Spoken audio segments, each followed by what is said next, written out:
Good morning and welcome to Snap Judgments. This is Randy, and I am bringing to you today the second part of our real deep combine breakdown, power, presence, and performance. I brought Emerson Kilgore here. He is a former Syracuse offensive lineman and current strength and conditioning coach. Emerson, why don't you just take a moment, introduce yourself, and tell folks a little bit about your background? Excuse me. So, Randy, I just want to thank you for giving me this opportunity. I think this is a great thing you're doing here, and I'm glad to be a part of it. So, again, my name is Emerson Kilgore. I am originally from Warwick, Rhode Island. I guess I'll go back to high school. High school, I went to Pilgrim High School, and then from there, I got a full scholarship to Syracuse University. Was up there for 5 years. Started off as a defensive lineman, ended up as an offensive lineman. Traveled to all games, played in a few of them. And from there, I graduated. Then I went to Canisius College, was in Buffalo, New York, and I was coaching football there for a little bit. Unfortunately, they cut the program. But while I was up there, I finished a master's degree in sports administration. So from there, once the football program was done, I finished the rest of my classes and then came back to Rhode Island, started coaching, and really kind of bounced all over the place. I coached at LaSalle for 2 years, and then I went up to Massachusetts, Bristol, Plymouth, Sharon High School, kind of just went around, coached all around there, then started doing camps and really focusing on offensive and defensive linemen. I played arena football for a little while in Worcester with the New England Surge, played up there for 2 years, and then just still focused and worked with the kids while I was doing that. And then, started doing my own thing, with a group of guys that I know, ran some camps and did that. Now, a few years later, I am now the owner of Fall One Strength and Fitness, where I work both adults and athletes here. And, we get after it here. So it's a little bit different than most. I don't have any machines. Mostly work functional strength, which is definitely up and coming here in the world of strength and fitness here. So definitely something a little different. I'm not into throwing tons and tons of weights on folks. It's really not about that. They can do that elsewhere. I mean, I do put a little bit of weight on, obviously, for strength reasons, but I'm more about movement, more about flexibility, more about mobility. So it's really where my gym is there, which is different from others. But I've been here for a little over 5 years now, and I'm enjoying every second. And I look forward to working with a lot of youth and adults is going. And I'm not just about football. I train all sports. I've had soccer teams, softball teams, wrestlers, you name it. I've had it in here. So they all need what I have, and I'm more than happy to work with them to help them achieve their goals. So it's about me in a nutshell there. Yeah, every athlete needs functional strength for certain.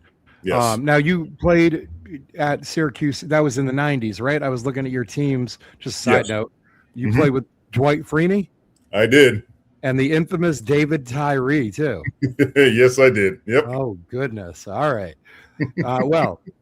Anybody else? Anybody I'm missing on that list? Yeah, there's a few. My college quarterback was Donovan McNabb for 3 years. So I played with him. And then hopefully the true Patriots fans remember Tabucky Jones. He was a safety. He was in the first Super Bowl they won back in 2001. So he's actually from Connecticut. So him and Dwight are from Connecticut. So then there was Donovan Darius. I played with him. He was the strong safety for the Jacksonville Jaguars for quite some time. He was a franchise player for quite some time as well. So then others, Kevin Johnson, he was one of our best wide receivers. He got drafted to the Browns, and then he kind of bounced around. I think he ended up with the Ravens, and then he retired. So definitely been a lot. Obviously Dwight Freeney, he's definitely one of the bigger names there. And there's a lot of other guys who did relatively well. A guy by the name of Eric Downing. He played defensive tackle for the Chiefs. He got drafted, I believe, in the 3rd round.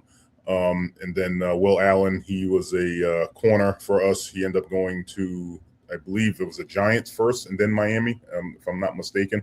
So definitely had a lot of talent there. definitely guys that, other guys played arena football and others, we just, other of us just graduated and coached and things like that. So definitely a lot of that. But yeah, definitely, definitely have some, Hall of Famers, coming. I know Dwight's there already. I know Donovan will be there very soon. But yeah, it was a good time from 96 to 2000 at Syracuse University. Yeah, that's a good team. Well, you've been through it. You've been through the test, through the pressure. You've done the reps. How do Yes. you feel from your perspective that the NFL Combine, and that's what we're really looking at this week, right, with the timing of this and everything. How do you feel like this measures true football readiness overall? Well, the combine really it really looks at the athleticism of each athlete. I think that all the drills, they're specific. So, for example, if you look at the 40-yard dash, and it's okay, why is it 40? Why isn't it 50? I've heard that for years. I don't really think there's a need for anything more than 50. I think the 40, that works there, but that really works, explosiveness, acceleration, and really just speed. I mean, you need one of the things people really need to understand is that these athletes need to excel in a lot of these areas in order to be successful in the NFL. It's not just about strength. And I know we'll get into that a little bit later with like the offensive defensive line. It's not just about strength and benching 600-700 pounds. Like that's not what it takes to be a good offensive lineman. That's a part of what it takes to be a good offensive lineman, but that's not the entire picture. I think a lot of folks really have a hard time understanding that. I think that there's still that old school mentality where it's okay, you need to be big and strong and this and that. And yes, you need to be strong. You don't necessarily have to be big, okay, but you definitely need to be strong. And yes, and that's a perfect example of big and strong. It doesn't hurt. It definitely doesn't hurt. There's no question about that. However, as you look at, especially, I mean, we can look back at that line, like the Dallas offensive line in the 90s, there was no one beating them. I mean, they were dominant, okay? But, and again, I know they had they didn't win 3 in a row. I know there was a break in between, and then they won again. And I know they played, I believe, Pittsburgh the last time they won. But after that, the year after, I know that, it was Green Bay and New England. And then one of the things you really started to look at is that a lot of these offensive linemen, I mean, the team that was really dominant after Dallas and Green Bay was actually the Denver Broncos. They won the Super Bowl twice there, and their linemen were only about 300 pounds. Now, needs to say, for someone like myself who was much bigger than 300 pounds and just played the line, I can say, okay, they were just 300 pounds. Yes, that is still big in terms of average size people, but they really kind of changed the dynamic of offensive line play. I distinctly remember, and I think most folks do who remember this, guy by the name of Reggie White. I don't care what people say and stats and all that stuff. I feel he was the greatest defensive end of all time. I know things have changed and the sack records changed and stuff like that, but he was just dominant. I mean, you look at some of his highlights and it's just ridiculous. Okay.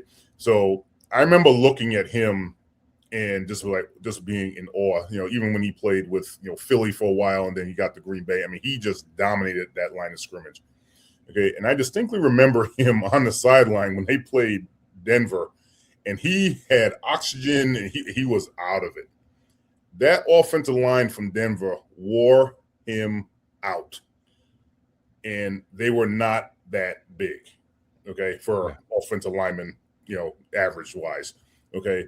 They were leaner, they were stronger. They were getting into him, and they just wore him down. I mean, if you look at that defensive line, I mean, they had some big guys. They had Santana Dotson and I believe Gilbert Brown.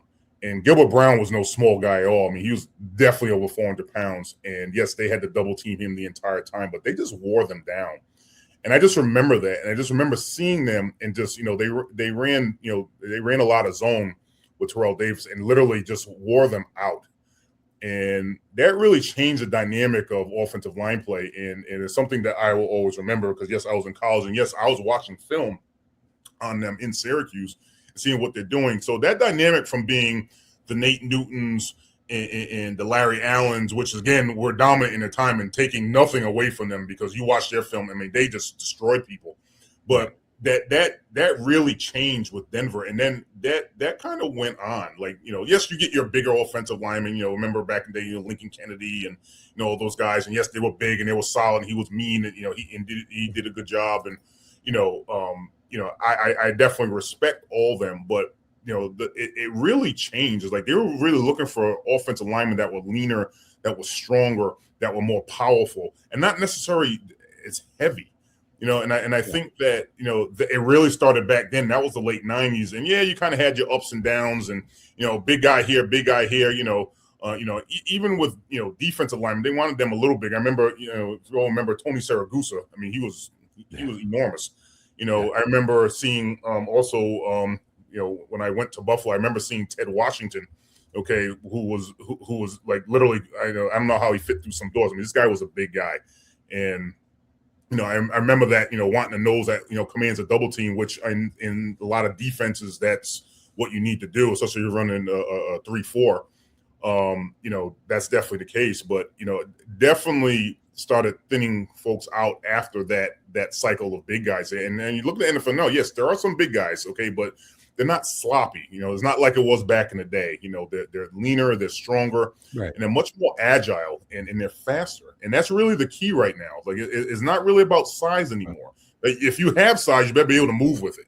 If you're 300, if you're over 315 or 320 pounds, you better be able to move, because the NFL, as much as you need to be strong and everything else, it is about speed. And honestly, the game changes literally every 2 to 3 years. Like, remember years before it was like Wildcat, and linemen need to get out and do this and that. And like now that's changed because people have gotten faster. They've learned about this offense, and now they can stop it.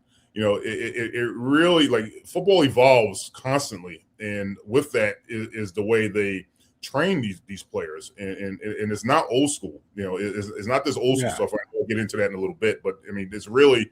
It's really good to see, and that's why I really like doing what I do, because I keep up with this, and I'm seeing what the players are doing, and I bring that to my gym. So it's definitely a lot, but I definitely like how it changes, and I work with the athletes, and they really benefit, and they get stronger and faster, and they really get it done in wherever they're playing.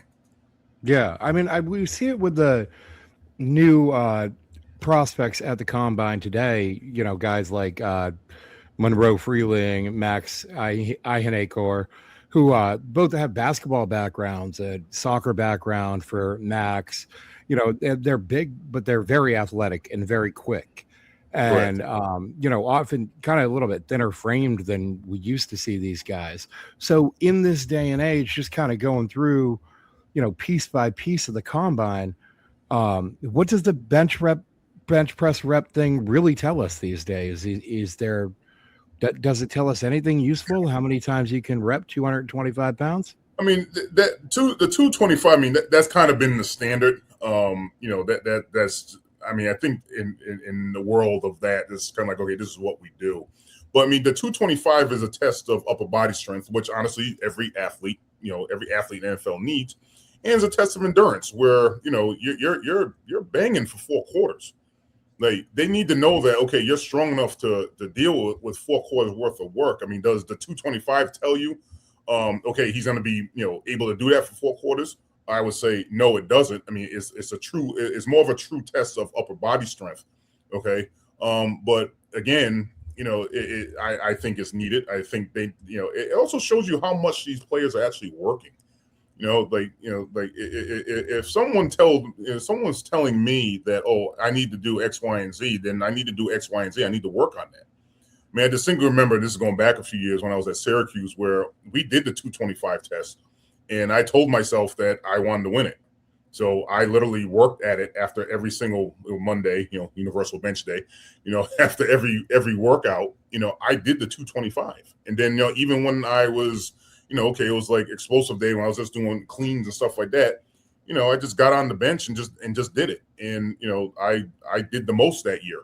And that's not to boast. It's just that's what it took. So, if athletes are really trying to succeed with that. Because yes, it does mean something if you're hitting, over a certain amount. I mean, that means you're putting in the work. And as much as you're like, oh, well, does that relate to what's going on in the field? It does a little bit, but it also tells all these coaches and all the people that are looking at you that he's putting in his work. He's really put in the effort to get his body to this point, and he's showing us this right now with how many times he can rep out 225. So, I mean, there's a lot of that. A lot of folks saying, okay, well, this drill, what's the point of this? What's the point of that? A lot of them just want to see how athletic you really are. Okay, because who knows what can happen. Look at me. Like, I started off as a defensive tackle, then ended up as a left guard. And they felt that I was athletic enough to do that. Like, if they did not, then things would have been a little bit different. But they needed someone that can pull, and I could. So that's what I did. It is a lot about athleticism. I think a lot of these drills are just showing all these coaches and GMs like, okay, this is what this young man is capable of doing, and we can test him. We can do this, and we can see how much how much strength he truly has. So I think that when people are always like, well, this only shows so much. Yeah, you're right. In some instances, but they also want to see how hard that this young man has worked up until this point, which I think is important. That goes into the mentality, that goes into a lot of different things with football players. Yeah, and it's look, there's a lot of stuff that goes on at the combine. I'm curious if and I don't know this. I was actually trying to figure this out today. Why specifically it's 225 pounds? Because, people could argue moving up and seeing who could do the most or bigger weights or whatever with these bigger guys. I know yesterday I found out with the 40, because I had a speed coach, I guess I would call him. He's a track and field guy, football coach, sports science guy on. And we talked about the 40 specifically. And he said the 40 is because that was the average punt distance. And so it was designed to see who could cover punts the best. So I'm curious, the best I could find today was that 225 pounds was the average size of an NFL player at the time the bench press reps was introduced, but I don't know if that's true or not. Yeah, honestly, I don't know anything about that. I think that the 225 is a good gauge. It's not too heavy. It's not too light. It's kind of like right there. And to be honest with you, like that's kind of like, okay, like if you're warming up, like I know when I work out, okay, I do start off light. I don't need to be benching what I was benching before, but I do start off light. And then, once I kind of hit 225, okay, that's like, okay, I know like the heavier weight's coming. I go from, 225 to 275. Okay, so, I make a little bit of a jump there. But, it's more like, okay, like, 225, okay, it's, I can still warm up with it. My muscles are still decent. And then I kind of go from there. But, yeah, I never really knew the reason why. Again, when you're at these schools, you don't ask questions, you just do it. So, yeah. It is, so, they want you benching 225 for, until failure. That's what you're going to do. And you're not going to ask, oh, why can't I put on 10 pounds more or 15 pounds less? Like, that's not an option. Yeah. No, I mean, certainly from an observer's standpoint, it's different breaking it down and whatnot. Right. So let's talk about, the 40 and some more of the movement drills too. What combine drill best reflects trench movement in your opinion? So I wouldn't give it just one. I think that, if you look at the broad jump, for example, that's strictly lower body power. Okay. Offensive linemen, defensive linemen definitely need to have that. If you look at the L drill, it's about agility. Okay. And honestly, as the offensive defensive lineman, you need that, it's about that, and change of direction. Like you have to know how to do that. Okay. As an offensive defensive lineman. Okay, again, 20 yards shuttle. Okay, that's about lateral quickness. Now, I'm gonna tell you right now, for someone who had to block linebackers and stuff like that, linebackers are much. I'll put it on the record. It's no big deal, but linebackers were always faster than me. You don't take the right angle, and your lateral speed is not fast enough. Those guys are gonna burn you every single time. Okay, so all that together, Okay. And on top of that, like acceleration and things along those lines, like you have to be good at all these little areas in order to be, to have a chance to be successful in whatever football you're playing. All right. There's no getting around that. Like you can't be average. Like that's not how it works. If you're going to be average, you're going to get beat. Okay. And that's just how it is. Like there's no getting around that. You can talk to any football player that's played past high school. Okay. And it doesn't really matter the division. Okay. It's a step up. Okay. So yes, obviously higher divisions is much more of a step up, obviously, but to me, that doesn't matter. Okay. Like, we've all played high school football. You've decided to go on and play in college. Doesn't matter what college you are. It's a step up from where you were previously playing. Okay. And everything you do, your strength, your conditioning, your nutrition, all that has to step up. Okay. So I think that, all those drills, that I mentioned, you really have to do well in all of them because they all pinpoint certain things that you need to be good at to have a chance to be successful playing football. Yeah. I know yesterday on the speed episode, we had talked about, he felt like a player having kind of one, superpower, if you will, that you really honed in on was good from his point of view. Do you share that point of view? Like if you're really strong, focus on being really strong, but also add these other things. If you have great lateral movement, focus on that, but also add strength. But you wouldn't want to spread your focus so much that it hurt your superpower, if you will. Well, I think with that, I mean, everything's also position specific. So I think, for example, like you can't compare like a wide receiver to an offensive lineman, okay? Because it's two different skills, okay? The linemen, we're banging every single, down pretty much, and wide receiver is not. Wide receiver, okay, you're running off the ball. But on the flip side of it, okay, can an offensive lineman run a defensive back off again and again and again, 20, 30 yards?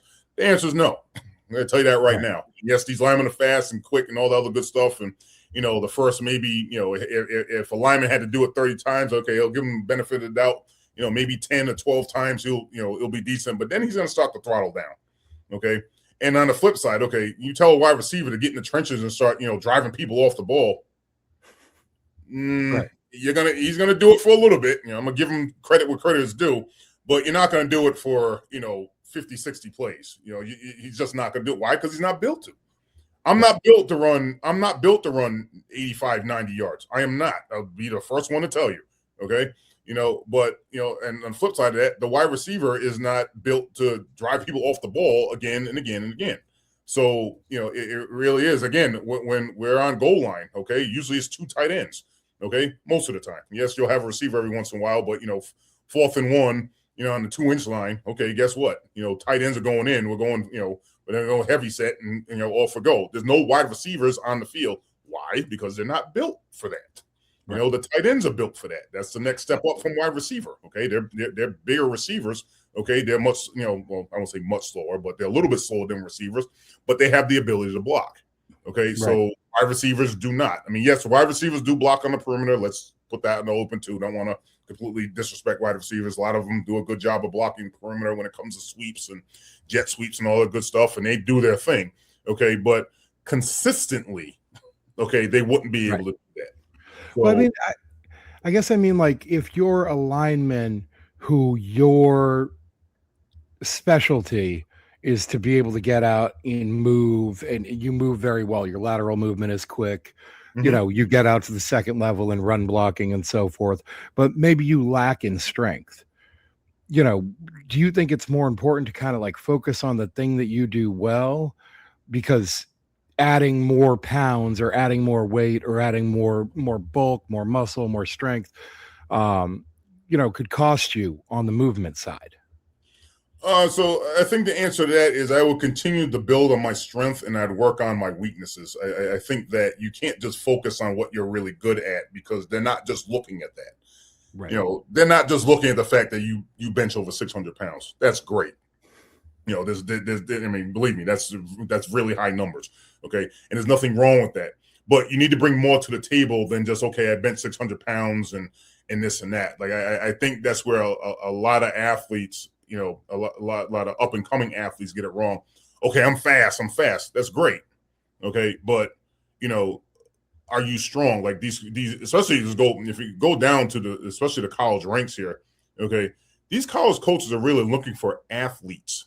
They're looking at folks that are multi-sport athletes. It doesn't. I mean, yes, they look at football players and that's all well and good, but they really like people, athletes who do multiple sports.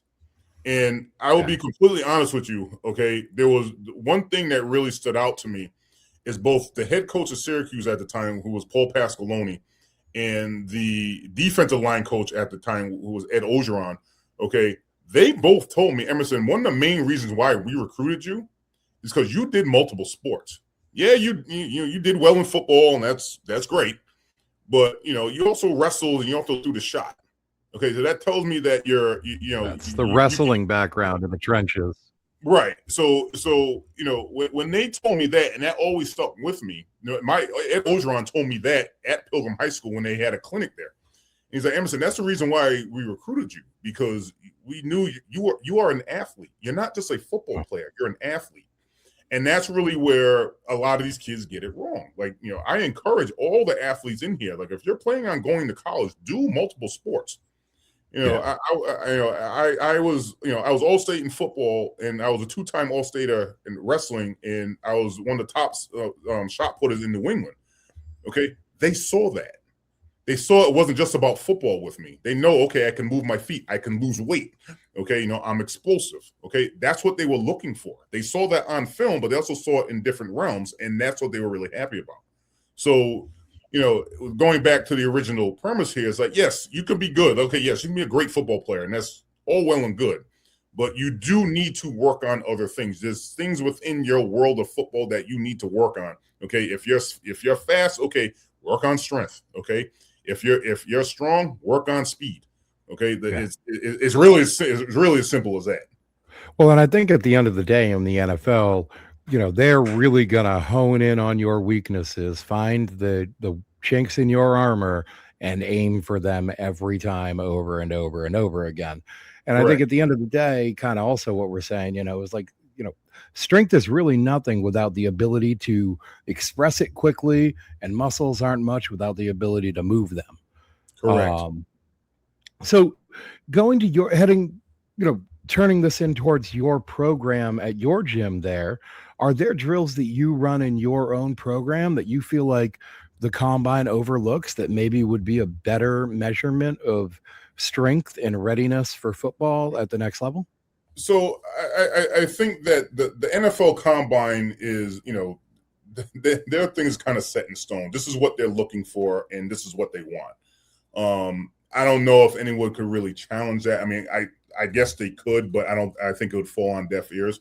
I would think the only thing I would personally, okay, if I could be like, okay, change one thing or add one thing, I would add a grip component to it. Only because, grip strength really is a true determinant of strength, in my opinion, with a lot of different things. Okay, I think that is something that is missing.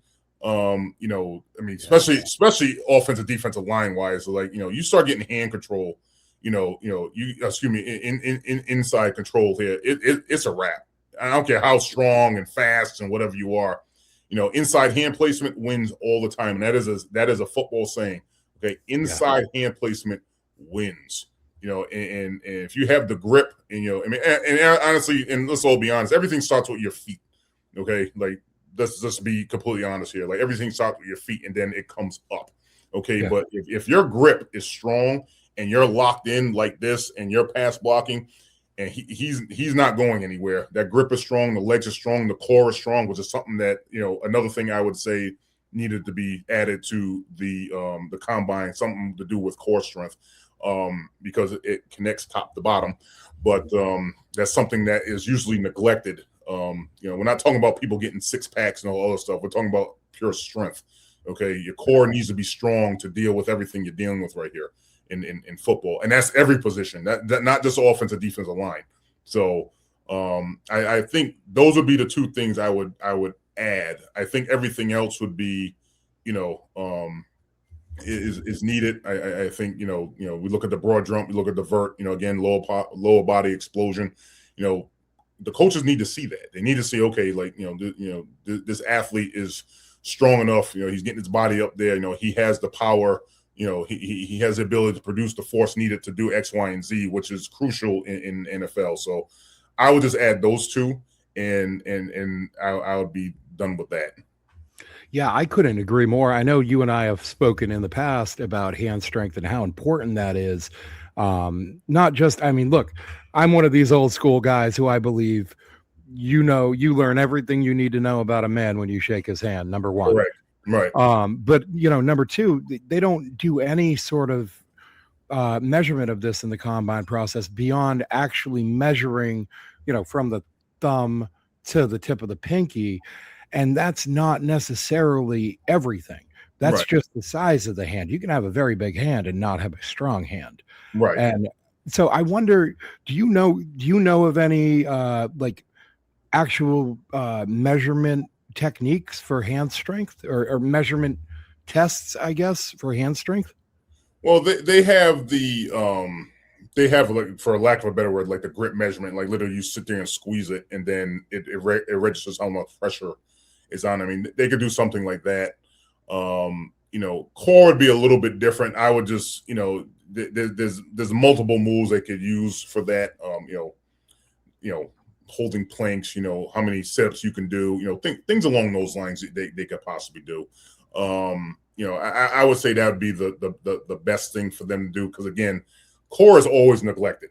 There's something about, everyone wants to bench squat and power clean, which again I'll get into in a little bit here. And yes, that is a part of what goes on, but there's so much more that a lot of these trainers miss. And it's funny because folks are talking about, oh, Emerson, kids want to lift weights and bench the world and squat the world, blah blah blah. And I'm like, oh, I know. I said, I went there before. I know how it is. Like if you actually see what they put you through, where you're competing against your other guys in your position. Okay, you're competing against the D lineman. So I'm an offensive lineman, so I'm competing against a defensive lineman. There's a whole bunch of defensive linemen who have different techniques and stuff like that. So you're competing against them. Okay, and then what they also do is they break us up, and something I always liked, and I'll get into this in a second, but there's strength, there's semi, and there's speed. Okay, so they group all the offense and defensive line together. They group all the linebackers. It was linebackers, running backs, quarterbacks, and kickers, and then there was all the wide receivers and defensive backs. Okay, so they have all of us are grouped like that. So we would lift, and the top 10 lifters would be on this board.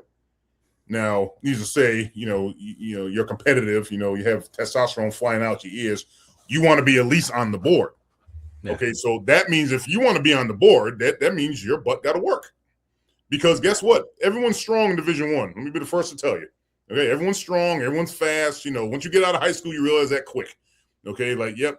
And I'll use myself as an example because it's the easiest one to use. Okay, I was a very large fish in a very, very small pond. Okay, and I did my thing here. I had a lot of I had a lot of success here in all the sports I did. I'm very blessed and very thankful that I did. I thank God for everything that happened to me from 92 to 96 at Pilgrim High School. Okay, the moment I stepped foot at Syracuse University, all that went out the window. Oh, that's what got you here. That's not what's going to keep you here. Right. And all of a sudden I realized that me benching, 345, and then I look over and then the running back's benching 335. I'm like, oh, okay. This is a different world. Different world. There's a running back there benching almost as much as I was. So I'm like, okay, well, I got a lot of work to do.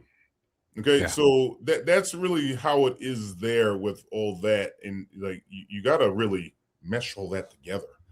On top of being a student. I tell all the athletes here, you're a student first. That's why I call it student athlete. You're a student first, then you're an athlete. So balancing all that is the key. Now, do you think that I know that you and I went down there and I toured your facility down there a few days ago, about a week ago now. And I know you had talked, there's a big importance in terms of the sleds, the punch, the grab.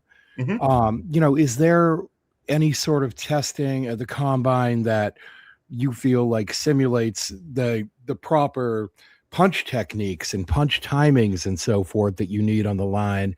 And is there any sort of measurement or test that could do that sufficiently? No, so there really isn't. So that's where it kind of splits. So the combines and all these drills that they're tested in, they're testing for specifics. Again, so vertical jump, okay, is lower body explosion. Obviously 225 is upper body strength and endurance. Okay, 40 obviously, it's acceleration, explosiveness, speed, things along those lines. So, you know, once you're done with the athleticism part, okay, then it's more of the actual position part, and that's where you really got to break it down. Okay, there's athleticism, and then there's position specific things that you need to get. Now, how do you train that? Okay, now that's different. You do need to people that are training for that need to have someone that has experience in what they're doing. In whatever, be a linebacker, be it a lineman, be it a wide receiver. Okay, Right. because literally it's all those positions are different. Yes, there's some things they're going to need regardless of what position they are. Okay, some are going to need a little bit more than others, but at the end of the day, obviously being a lineman and a linebacker are two different positions which require two different things. Now, yes, you still have to be strong. You still have to be explosive. You need lateral speed. Yes, all that is needed. And yes, obviously training both, yes, they both work on that. But again, the linebacker is not, unless he walks up, he could possibly deal with an offensive lineman from from the snap. But more times than not, they don't. Where the defensive lineman is doing that every single play. So, the Right. importance of hand placement and upper body strength and stepping with the, right foot up the field the right way is very important for a defensive lineman. While with linebackers, yes, their steps are important, but they're taking a reset and going and then eventually engaging with somebody, where the defensive lineman is engaging from the snap. So that's two different, there's two different parts of football which need to be addressed differently when it comes to, to lifting and things along those lines. So, I mean, yes, there are things that that both are going to need, and you can train both. Okay, but you really need to be position specific when it comes to when it comes to the different positions. Like there's no other way of getting around that. Like you can't have a running back coach talking to the defensive backs about certain things. So yes, they're both running. Okay, but there's more to it than that. Turning the hips as a defensive back compared to lowering the hips and lowering the center of gravity for a running back. Like it's completely different. So that's what folks really need to know and understand about the different positions and what they require. Well, and I think some of these things too, at the end of the day, whether it be punch timing, punch power, that sort of thing, you just have to rely on the tape. There are certain things that you just can't test really at the combine Right. properly or completely, at least. Right. So if we shift into the kind of the mindset and mentality, what do you look for in a lineman's approach during these tests? Both leading up to the tests, but also actually like physically when they're doing the tests. Do you think there's a psychological component that kind of separates guys who test well in these environments? Similar to, people who maybe show up for the spelling test and all of a sudden forget the answers that they already knew. Well, I think all that comes down to just preparation. I think that, if guys have prepared themselves the best they possibly can, I mean, they should have decent results. I mean, yes, there's been plenty of people who've prepared and have, and have had an awful combine. And there's folks that have been average that, that somewhat prepared and did really well. I think part of it does have to do with mentality. I think, most of it has to do with just preparation. I think that, it's just like with anything, the more you prepare for something, the better off you'll be, dealing with whatever. I mean, yes, there's going to be some things that, surprise you, and that's fine. But at the end of the day, you have to train and you have to, know what you're doing in order to excel. I think that, the guys who have been prepping and working and, doing what they need to do, up until the day of the combine, which also includes nutrition, are for the most part going to do well. I mean, again, everyone has an off day. The one thing I tell everyone here, especially in the gym, because, I do everything in 6 week cycles, and sometimes your week 3 is better than your week 5 because you're a little tired, or there's certain things that happen, but you do your best to push through it, and you do the best you can. I think that's the same way with the combine. Like, there's going to be some guys, okay, they did the 225, okay, the last time they did it, they did 30, okay, and they're ready to go, and then the combine they did 27, okay. Those things are going to happen. Okay, the thing is, okay, it is what it is.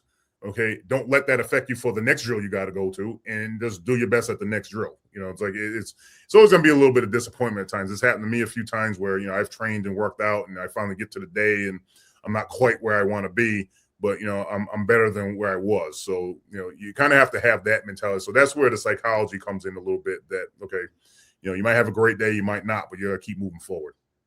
Yeah, I mean, a short memory Right. memory helps Right. in sports in general. Really, they talk about that a lot with pitchers and quarterbacks and that sort of thing. You make a bad throw, forget about it. Just come and make the next throw. Shooters too. Basketballs, like shooters Right. got to shoot. Right. So how do you train properly for this sort of event? How much time are these guys putting in? What sort of exercises, et cetera, routine do you think they're doing? And diet's a big part of this too, intake. Yes. So as far as the training aspect, I mean, when these athletes are done with their senior season or whenever they decide to declare, they literally have from whenever that day is until the day before the combine to really work on things. So honestly, most of these guys are working, a lot of them are working pretty much every day. Obviously they're getting a little bit of a break because recovery is just as important as working out, which a lot of folks don't understand. Okay. But you need to give your body time to recover. Okay. So you can do, you can do what you got to do at the best levels here. You can't keep wearing, there is a thing called overtraining. A lot of folks don't understand that there is a thing called overtraining where you're overdoing it and you're actually doing more harm than good. So that recovery is just as important as you working out. So I would definitely say that, you work out maybe 5 days a week. Okay. 6, that 6th day, you might do very, very light stuff, which again is part of the recovery. And then the other day you're doing absolutely nothing.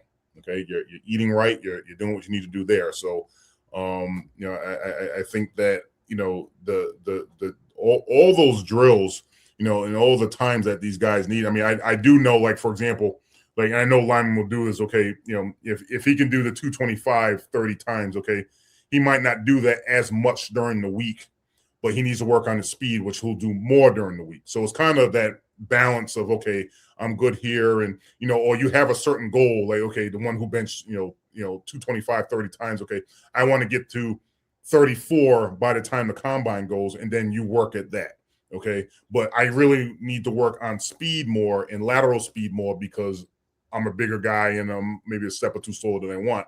So you're going to focus more on that. Okay. And you're going to, focus on, force production and things along those lines. So, like, you're really going to try to focus on the stuff that you're weak at. Okay. And get that up. Kind of like what I said before, like, you want to maintain and obviously grow what you're strong at, but also really work on, because these coaches know where you're strong and weak at. Like, right. It's not like, oh, what's your name? They know who you are. They have your film. Okay. Especially if they're interested in you. They know what you do well and what you don't do well. What they're going to look for is, okay, you had a couple months to improve on certain things. What have you done? Because another part of this too is also work ethic. Okay. Yes. Yeah. There's a lot of guys, and I won't mention a name. He was a guy that I went with at Syracuse. I'll only keep it as that he got to the NFL, and then he got the reputation of being lazy. He wasn't there long. Okay. And it was unfortunate because he was a great player. He's a really good player, but once you get that reputation, that's going to follow you, and that's it. So they really do look for that that type of work. Okay, you look a little slow, like it looks like you got what it takes, but you need to improve here. Okay, right. So if you haven't improved there, or if there's some degree of improvement, they're like, okay, good, we're going to keep working with you, and you're going to get the trainers and all the other stuff and work on yourself, blah blah blah, and you're going to get better. But if you just kind of coast, you can't coast in Division I NFL. I'll tell you that right now. Like, you will not play. Yeah, I mean, look, at the end of the day, this is the biggest, and for some of these guys, really the only job interview they'll ever need to go on in their life. So if Right. you're not properly prepared, it kind of says a lot about how prepared you're going to be for the game on Sunday. Right. Um, so I guess, let's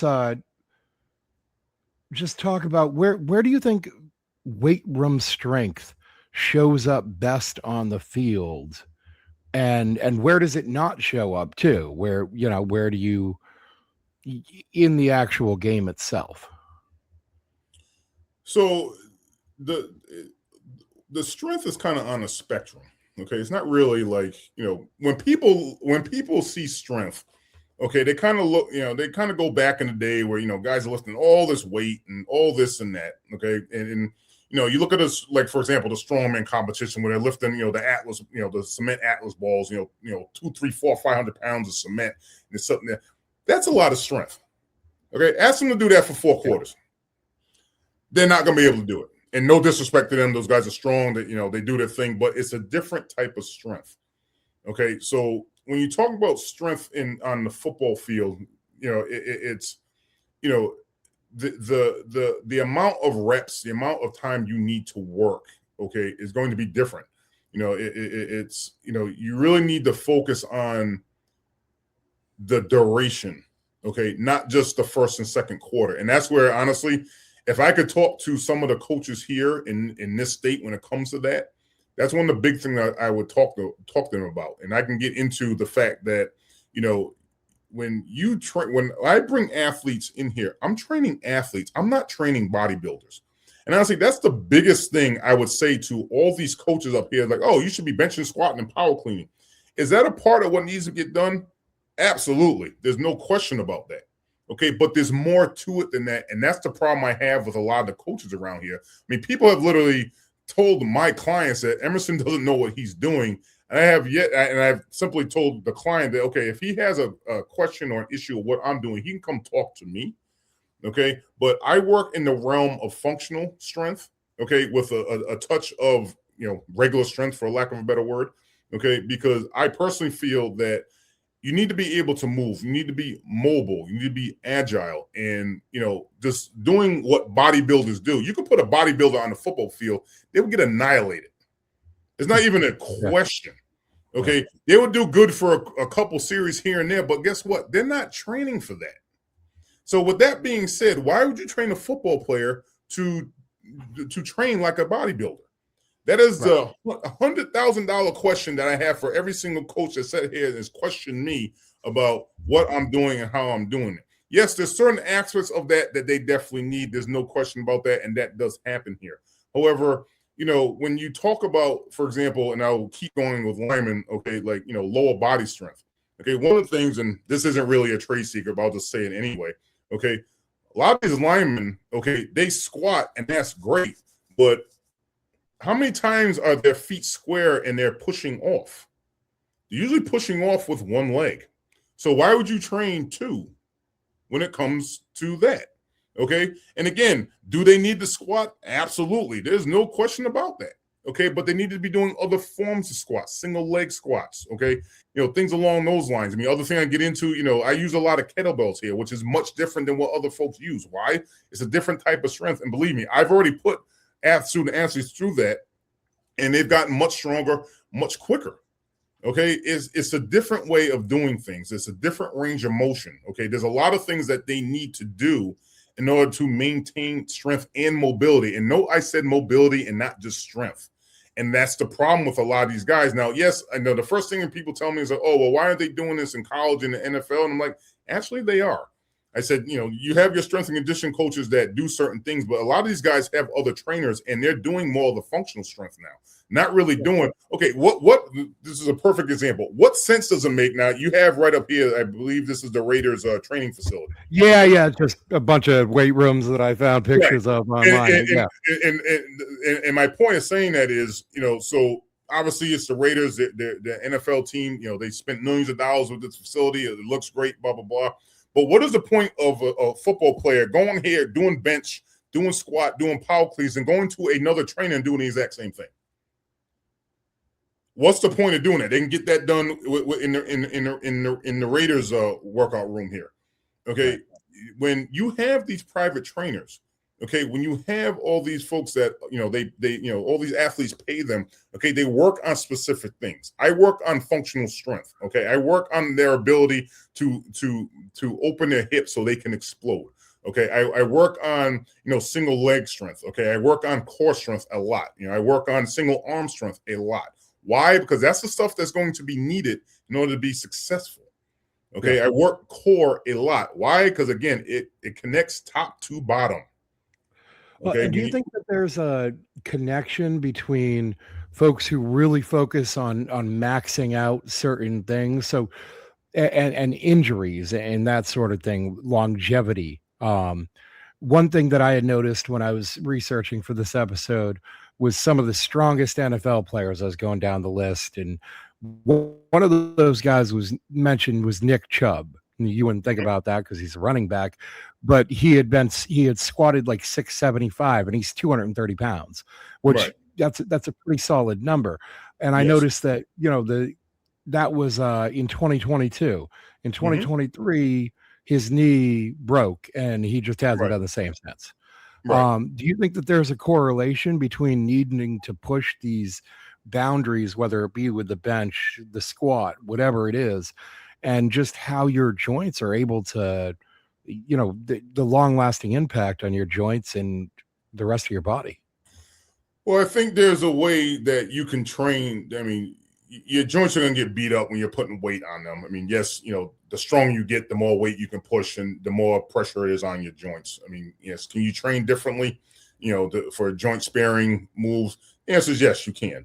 Okay. Do a lot of folks want to do that? The answer is no, because honestly, that's kind of the culture of football. Okay. The bigger, the stronger, the faster, and they want to show it off. And honestly, that's fine.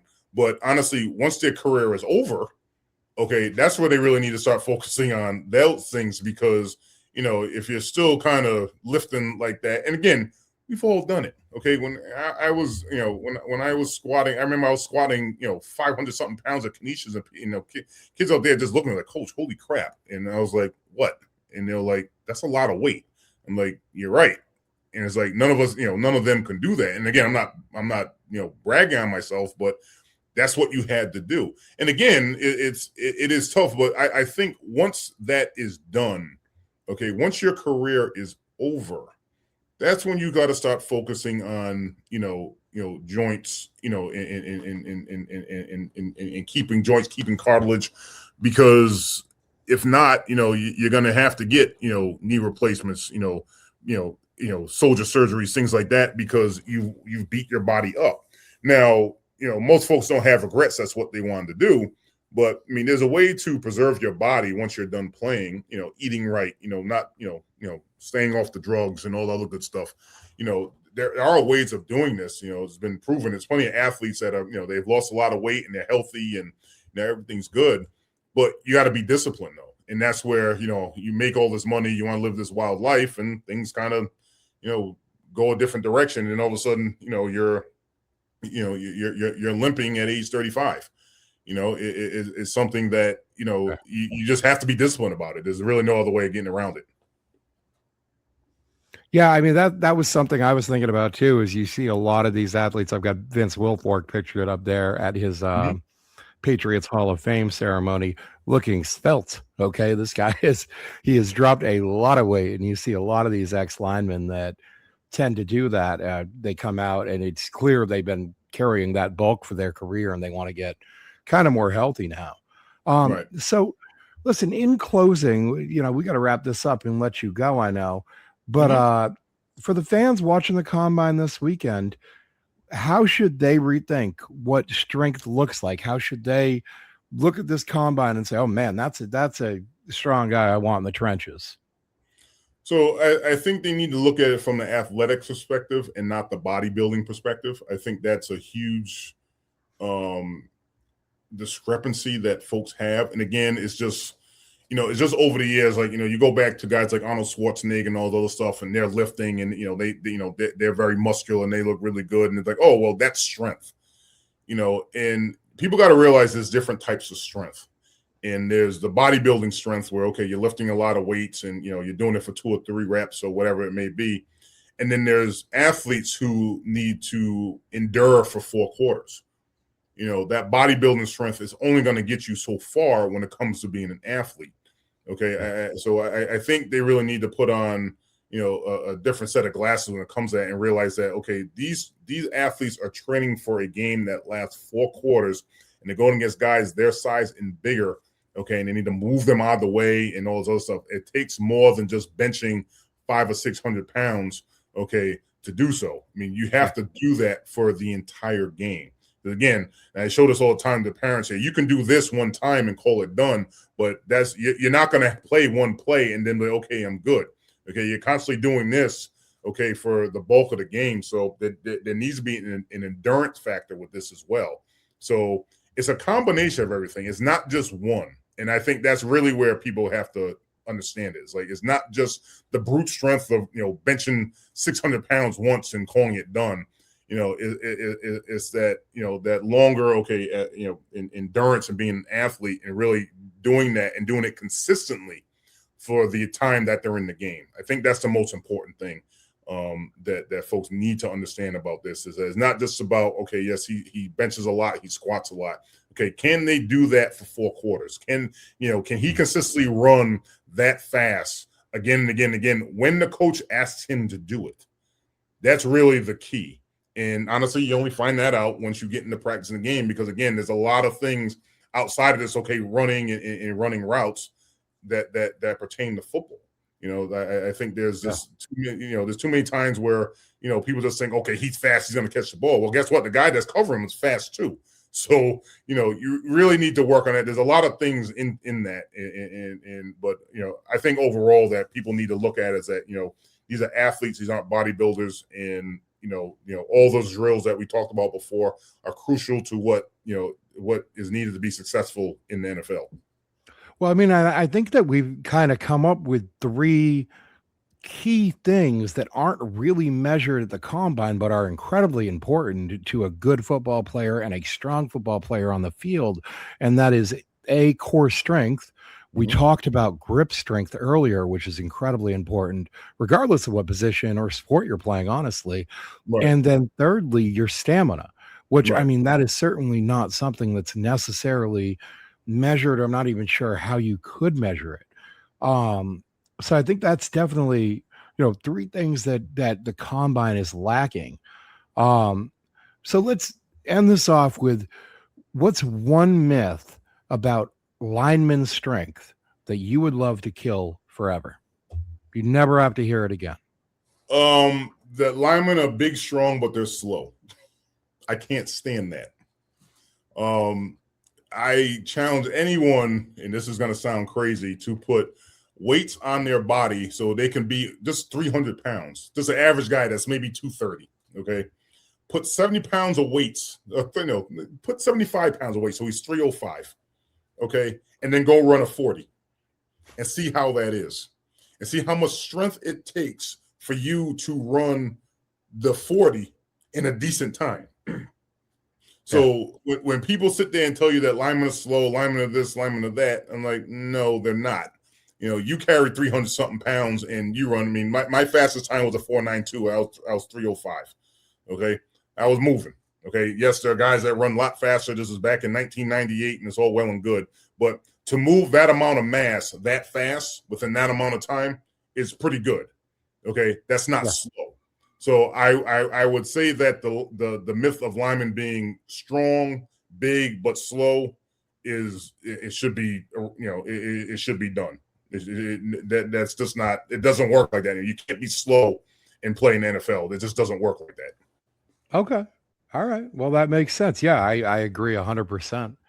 All right. Well, listen, we're going to wrap up this episode here. Unless there's anything else that you'd like to add, I want to thank you for your time. Emerson Kilgore, this is 401 Strength and Fitness. You guys are located at 400 Warwick Ave in Warwick, Rhode Island. It's right next to the Shaws. I know because I live right down the street. I drive past there all the time. And I have been into the facility myself. Like I said, it's very nice. He's got a lot of good stuff set up there. It's creative. It doesn't look like these sort of weight rooms where it's just benches all over the place. He's got a lot of good stuff for movement and so forth. And listen, I also wanted to include a little picture of what I imagine is one of your most favorite training moments here. I Yes. stole it off your Facebook page. Yeah, you but did. That is you training your son, correct? Yes, that's my oldest son, Emerson Jr. Yeah, and honestly, it was really it was really great to do that. And I remember my son just looking at this. He's like, "Daddy, this is where you played." I'm like, "Yes." So when the picture was taken, and I didn't even know, like in the back was Pilgrim football, and I really looked at it. I was like, "Wow, like this is kind of happening all over again." And he did flip that tire right over. He was I would say about 6 in that picture. And he loved every second of it. But he asked a ton of questions, and was just in awe that this is where Daddy played, and he was loving all the the sleds in the back, all the tires and all that. So he had a great time that day. I definitely remember that. But thanks for bringing that up. That's great. Definitely brought a smile to my face. For all the strengths we've talked about today, core strength, hand strength, grip strength, the strength of being a great dad's the most important one out there. Absolutely. And the strength of being a good person too. And yes. I've always found you to be a good guy. So thank you. I tell you, one of the things I truly, truly enjoy, is being a father. Okay. As much as I was very nervous about it in the beginning, it was such a good thing. And it continues to be a great thing. And, it's, as much as I'm coach and, Emerson and this and that, dad is the best thing I've been called. Yeah. Yeah. Yeah, absolutely. No, it's one of the best things in life. All right. Well, listen, everybody. Like I said, this is Emerson Kilgore, 401 Strength and Fitness, 400 Warwick Ave in Warwick. Go on down there, check out what he's got going on. We are going to have you back on a future episode this summer and just kind of talk, generally speaking, about training up high school athletes, particularly in the trenches. I really look forward to that. Thank you so much for your time today, Emerson. And Randy, again, thank you for having me on. Really happy to do so. I will see you, everybody, here tomorrow on the next episode. Don't forget, like, subscribe, share, tell your friends about it. We've got a lot of great content coming out. Have a great day.